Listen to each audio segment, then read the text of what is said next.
وَلَهُ الْجَوَارِ الْمُنْشَآتِ فِي الْبَحْرِ كَالْأَعْلَامِ، اور اسی کے لیے ہیں الجواری جاریہ کی جمع، یہ سفینے، بڑی بڑی کشتیاں، المنشآت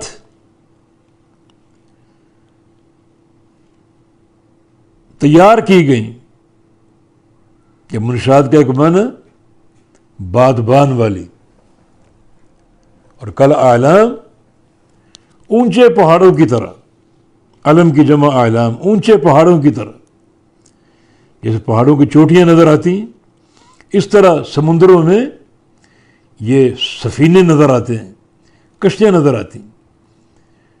یہ تو بادبان اونچے ہوتے ہیں، کیونکہ پہلے ظاہر ہے کہ یہ سفینے اور کشتیاں ان کے انجن نہیں ہوتے تھے، تو بادبان ان پر کپڑا ساتھ لہرایا جاتا تھا اور ہوائیں ان کو چلاتی تھی، ہوا کے رخ پر وہ چلتے تھے اور لوگوں کو منزل مقصود تک پہنچاتے تھے، ان کا سامان ایک مقام سے دوسرے مقام تک منتقل کرتے تھے، تجارت کا ذریعہ اور ایک محفوظ سفر کا ذریعہ۔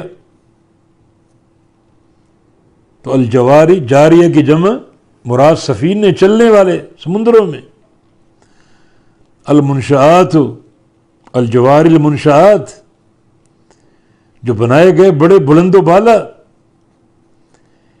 یا بادبان والے سمندر میں، کل اعلام اونچے پہاڑوں کی طرح دکھائی دیتے ہیں، بادبان اوپر نظر آتے ہیں، لگتا ہے ایک پہاڑ کھڑا ہے۔